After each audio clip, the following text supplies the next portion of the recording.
Welcome to the Nerd and Normie Podcast. I'm a big film nerd, Everett. And I'm Emerald, and I'm engaged to a nerd. On this week's episode, we will be covering two new movies. First up is The Boy and the Heron by Hayao Miyazaki.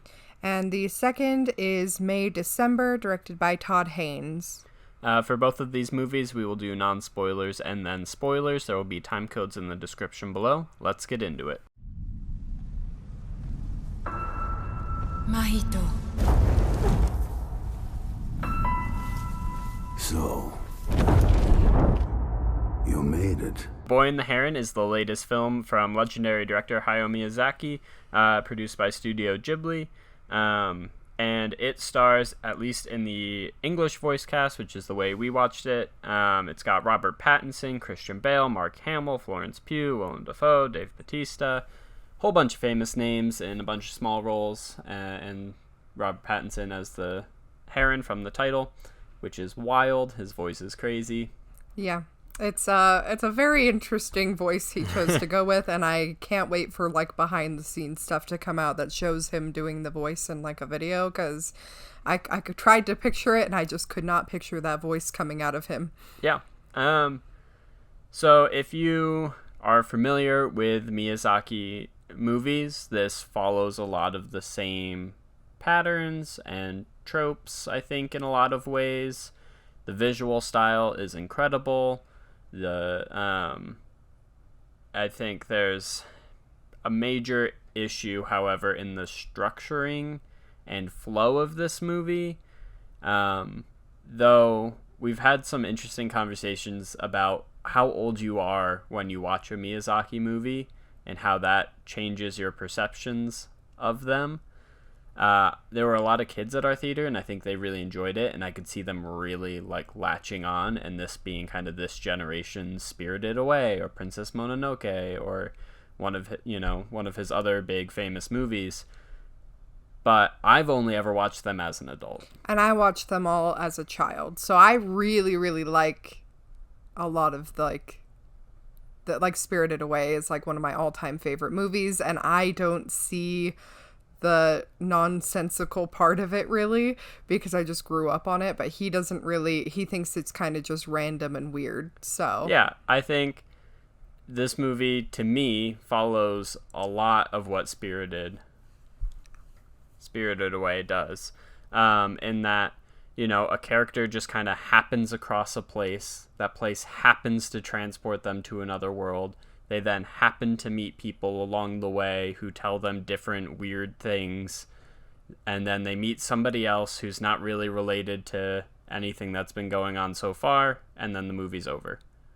Yeah. I don't think Spirited Away is like that, because I watched it when I was little and I loved it. But this one, it does feel like that. It's just very random and doesn't seem to follow an actual There's no cause story. And effect. Yeah. It's just, yeah. It just kind of happens. Yeah. And that being said, like, I do love some of Miyazaki's movies. I do really, really like some of them. I do find others to just be kind of visually interesting and weird and fun, but not exceptional. And I would put this in that category. Yeah. It just didn't really click with me. It wasn't one that I loved any part of particularly. But it was fine. Yeah. I will say there was some really strong visuals in this, particularly around like fire, that were really impressive. But yeah, I don't know. It's not so visually astounding compared to his other films that it is worth seeing it on that basis. But if you really love Miyazaki, I'm sure you won't be disappointed. All right, we're going to head into spoilers now for The Boy and the Heron. So basically this follows a little boy, Mahito. This is set just after / during World War II. And he loses his mother, and his father moves them out to the countryside to open a factory to build parts for fighter planes. And impregnates and marries his dead wife's sister. Gross. Yeah. And so Mahito doesn't really know this explicitly, but then he like kind of catches them kissing one night and stuff. But basically, he's a boy who's lost his mother. They move out to this amazing home in the countryside. Beautiful house. Love to live there. With a bunch of random old women who hang out there, question mark? I don't know. I guess they work there? They were like the servants. Yeah. Like the groundskeeper and the cooks and you know, because there were some old men and stuff who did other jobs and stuff, but it focused a little more on the older women. And then there's this big mysterious tower that's supposed to be blocked off, and then a heron that flies around and slowly starts to look more like a man as it has teeth suddenly and then a nose under its bill, and keeps trying to convince him to go. And then suddenly, for whatever reason, one night the aunt who's pregnant just wanders into the woods and disappears. So the boy runs after her and him, and one of the old ladies that all you know about her is that she likes tobacco. They fight the heron and end up transported to an alternate reality, other plane of existence. Where she's a young sailor who doesn't remember him because it's a different world, and he has to apparently find his new mother/aunt. Yeah. And so he kind of just journeys around for a bit. He finds these weird pudgy things that are really cute and float off into space and are apparently unborn children. Yeah. But pelicans eat them from time to time. And then this lady who can shoot fire shows up on a boat and goes, "Hey, come with me now." And I knew immediately that was his mother. Yeah. And so it was just like, okay, yeah, that's going to be a reveal. But it's his mother when she's like a child. Like his age. Yeah, and has magic powers. And his great-grand uncle is like the controller of the world who keeps it going by stacking blocks sometimes. It's just very odd. But the funniest part is that there's a bunch of weird, stupid, giant parakeets that want to eat people, and they are fun. But besides that, it's just weird and random. Yeah. And he goes from like not wanting to acknowledge the fact that his mother is dead and he's living in this new place suddenly with a new woman who wants to be his mother, to calling her mother and being like loving her and wanting to take her home. It's very weird, and there's no character growth to get there. I don't know. It's weird. And also the heron is supposed to be like his guide through all this, but he's absent for like half the movie. Yeah, so the heron is just a weird antagonistic man in a heron suit who can turn into a heron sometimes, and then he gets told he has to be the guide, and so he doesn't really want to, and so it's like a weird, he is, but he isn't the guide, and whatever. And then, like, yeah, the parakeets are this whole, like, civilization that's kind of, they have a king who they're trying to negotiate better terms with the grand uncle guy so that they can live life. So it's almost like a commentary on like class or immigrants or something, but again, they're in like 5 minutes of actual story as opposed to just chasing around and being funny. So I don't really know what that was about. And then they have these like weird talks about the universe, and yeah, I actually didn't mind the whole balancing the blocks to build like that kind of abstract. Yeah, but you like weird abstract things like that. That just, to me, was just like, okay. Yeah, it was just like he found a way to build a universe by stacking gravestones in a very particular way. But they were filled with malice, and so things kept going wrong, and they were nearing tipping, so he wanted to bring this young boy to purify the world with his innocence. But he chose a boy whose mother's died and is full of anger and... Yeah, so... But instead, he just lets them all collapse and the whole world dies at the end. Yeah, and the Parakeet King who shows up for the last 5 minutes of the movie literally destroys the world by getting mad and slamming them and stuff. And so it's just like, yeah, none of it follows through. None of it flows or makes sense. And then almost immediately after, they move back to Tokyo, so it's just like a pointless, weird thing in his life. I don't know, it's just... And they tell him, like, oh, you're gonna forget this, which again is very My Neighbor Totoro, Spirited Away, only children can remember kind of stuff that happens in Miyazaki movies. But again, like, at least with those ones, the characters learn or do something. And this one, he just gets dragged around places, and then it ends. Yeah, so it just wasn't really for me. But what would you rate it? I'll give it a 6 out of 10. Yeah, I'm around a 5 probably. It just didn't click for me the way that most of his do. Yeah, I do think, like, kids could really like and latch on to this one, and so, yeah, I don't want to be too hard on it, because we're probably not 100% the intended audience, but also this one's PG-13. Yeah, there's gushing blood out of his head in one part of it. Yeah, he's clearly going a little more like the Princess Mononoke, a little more grown-up route with it. That being said, it is still a kid's movie, but yeah, I don't know. Yeah. Was a little disappointed, super excited, but is what it is. I'll be your guide. What is this place? This world is filled with the dead. I know it's a lie, but I have to see. All right, this week I picked May December because people on TikTok said it was good.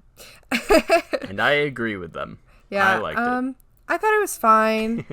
It's kind of based off of an actual, like, person, kind of based off of Mary Kay Letourneau, and how she seduced a young boy and then they get married. And it kind of just follows that general outline, but in this one, an actress is meeting with them to learn more about her so that she can play her in an upcoming movie, and this takes place 20 years after the original event happened and after they rose to fame, but, you know, in a negative light. Yeah, and I think that is a really interesting framing device, to have this person coming in trying to learn to be and understand the character that is that person is interesting. I am a big fan of, like, Portrait of a Lady on Fire, which is a whole movie about observing someone and stuff. I think it's a very interesting topic, and so using this lens of an actor coming in trying to learn all the little, like, down to the speech pattern and the body language, as well as the events that happened before and after in her life, is very interesting.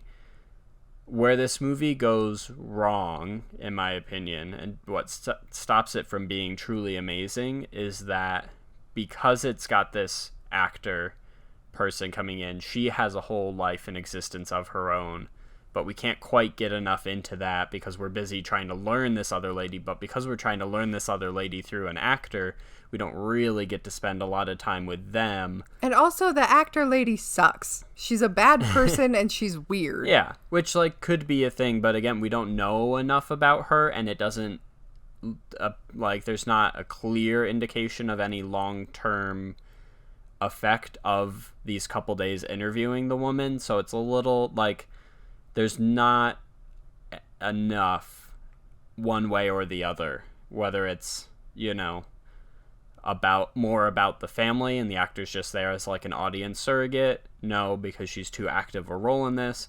But if we're going to be following an actor studying a tragic and disturbing story, it's, you know, there's too much going on and too much, like, it shows us too much of the inner lives of the family that is irrelevant to the actor for it. You know, like, those scenes should have been spent showing us more of Natalie Portman, or show us less of Natalie Portman and more of, like, the father and his children. Yeah. But yeah, I thought it was fine. Again, it's another movie that if you asked me in a year what I thought of it, I would forget that I watched it. I think it's better than fine. I do really think it's interesting and fascinating. It is disturbing without ever really crossing the line, which I appreciated. I think there's a lot of movies that pick these controversial stories or whatever and go too far, just for the shock value of it, and this didn't do that, at least in my eyes, which I really appreciated. It leaves you feeling icky and weird and questioning a lot of stuff because it's a really icky, weird topic, but I think it's done very well. All right.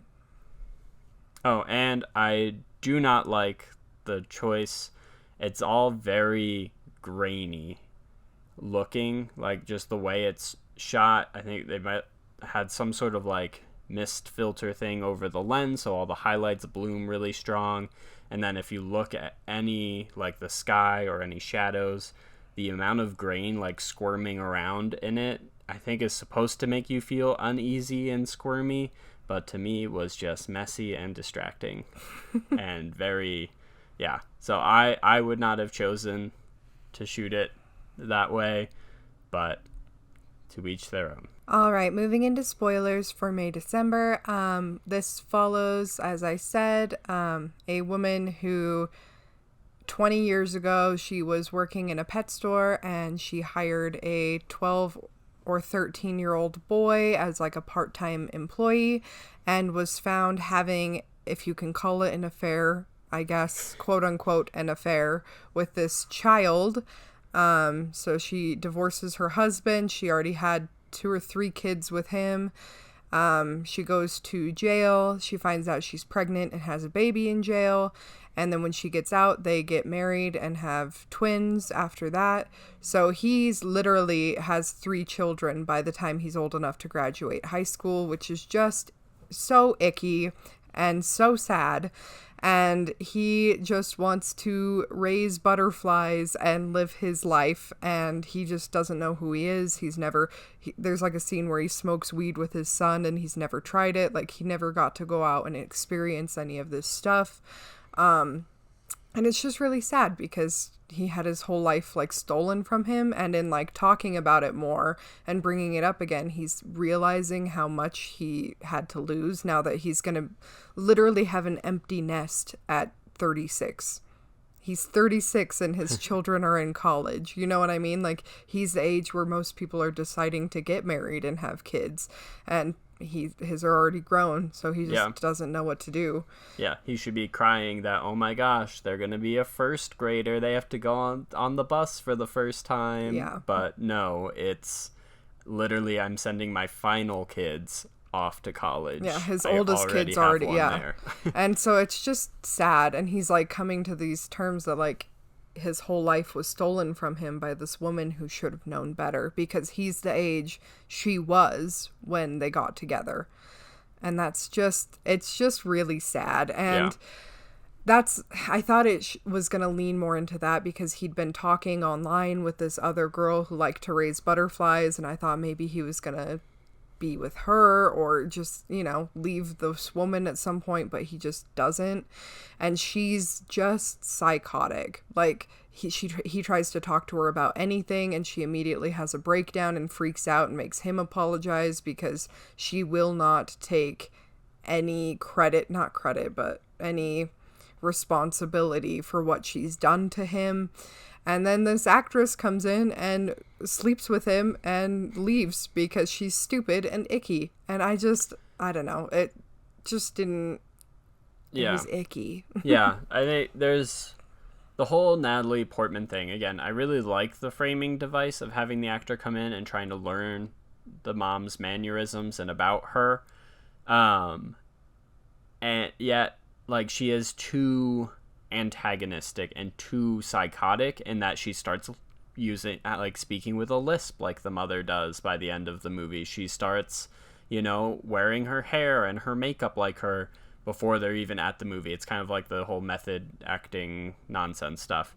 And so, like, I get that, but then she, like, is clearly going too far. She's pushing the boundaries. She's starting to almost, like, she goes and volunteers at the local school, like, because she's there, and, I'll give some of my time back to the community and talk to, like, their theater group or whatever. But then she starts talking to high schoolers about sex and how having sex scenes in movies is like having real sex, which is not true, and it's icky. Having directed intimate scenes before and worked with an intimacy coordinator who is very prolific in the New Zealand film industry and stuff. You've probably seen a bunch of stuff she's worked on. It is not like that at all, and it should not be portrayed that way, because that's how you get in bad situations, is when people think what they're seeing on screen is real, when it completely is not. And she also spins it to like kind of flirt with the boy who's asking the question and stuff. And then later, as we said, with the husband, she starts like flirting with him and egging him on, because she starts like talking like, oh, I kind of see what she sees in him, and I want to know what it feels like to be with him or whatever. And then she actually goes and sleeps with him. And then like after, he thinks it's this whole like, oh, you're actually falling for me, or like we have a connection kind of thing, and he just has no concept of the real world and this. And for her, she's like, no, it's just research. Yeah, and she's like, this is just what grown-ups do. Like, and that's just, ooh, it makes me so mad, because I don't know, it's just so hurtful, and I just wanted him to have some redeeming ending, and he just doesn't get it. And it's so sad. And then she goes back, and the movie ends with her performing one of the scenes where she's seducing the boy at the pet store for the movie, and like she's getting really into the scene, but like at the same time, like, nothing she does in that scene goes too far for the actor. But then like the director, after a couple takes, is like, sweet, we got it. And she's like, no, can I please, I'm finally finding it, can I have another go or whatever? And he's like, yeah, okay. And so they keep going. But I thought an ending for this movie was going to be something like, and maybe it would be a little too cheesy, but something along the lines of, after this, the movie comes out and an article comes out about her having inappropriate relations with the boy who plays the son in the movie, or something like kind of, you know, if you let yourself be enamored by evil, and almost like, you know, every time someone's like, why do you want to play someone like this? She's like, oh, she's so interesting and complicated. And it's like almost idol worship to some extent. And I thought that's where the movie is going, but it just never implies that heavily enough. And I think that would have been really interesting, especially in like a year where we've gotten so many like Dahmer things, and like there's a big conversation in the world right now about serial killers and like the way we portray them in movies and TV shows like Dexter and things like that, and how it's kind of weird that we idolize real killers, horrible people. And I thought this was kind of going to be a commentary on that, like, hey, if we continue to just be like, no, these are really interesting, awesome people that we should get to know and let live in our communities, you might stray too far. Because she's a 36-year-old woman sleeping with a 12-year-old. Yeah. I will give this props in the fact that it moved along quickly, and I never found myself bored or like looking at my phone to check the time. Whereas with the other movie we watched, The Boy and the Heron, I did get a little bored, and I found myself, I was like, oh man, we're in a theater, I can't check what time it is. But like with this one, it was over, and I was like, oh, it's over. Yeah, like, it like was moving along, and I was like, oh, this is really interesting, it's really engaging, and then it just ends a little soon from where. And you could argue, oh, it's an ambiguous ending, or oh, they want the audience to interpret. No, that's a cop out. But ambiguous I will say, endings are fake. Everyone knows Natalie Portman's a phenomenal actress, obviously. But the scene where she's like she's not like reading it, but she's like acting out this love letter that the main woman had written for Joe when he was a kid, and she like acts it out, and it's such a well played, phenomenally acted, like 3-minute scene of her just staring into the camera doing this like letter. I don't know. That was like my favorite scene, I think. I mean, that was really good. For me, what stood out about Natalie Portman's performance is the slow adoption of the mother's mannerisms. And just like, it's cool to see it in the movie, like the lisp starts coming on stronger, and her manners, and like blah blah blah, she starts wearing outfits that are more in the mother's color palette. Things like this that go along throughout the movie are very like, that's obvious, but at the same time, like, movies are not shot in order. There's a lot of and so to keep all of this straight and to make it build properly, and to really show that like inner workings of the actor taking on these characteristics was really impressive. And so I would really like to see some award nominations for Natalie Portman for this one. I think it is one of the better performances we've seen this year. Yep, I would agree. So what would you rate it? I will give this one an 8 out of 10. I will give this one a 5. Both ones are 5s for me this time. It just didn't have a solid enough ending or a good enough outline for what happens in it. I don't know. If it was like a limited series where they could actually dive into a lot of these other things that they like mentioned but didn't actually, it was like unnecessarily mentioned because they never actually went into it. But if they did like a limited series like Under the Banner of Heaven, they could actually go into all of that, and I think it would be more interesting that way, and it would probably rank higher for me. Yeah, I don't even know if you need like that much more. Like, as we both said, it was moving along pretty quickly and then it just kind of ends. I would have been happy to sit there for just another 15-20 minutes to see some of the lasting impact of these couple days we've spent with them, and I think just that little bit more would have moved this film up a lot for me. But still an 8 out of 10. How do you choose your roles? I want to find a character that's difficult to, on the surface, understand. All right, thank you for listening to our episode this week. Make sure you tune in every Monday for a new episode, and if you could follow us on Instagram and TikTok at Nerd and Normie, that would be great. And if you're listening on YouTube, like and subscribe, and if you're on audio platform, leave us a 5-star review. It really helps us out. Thank you.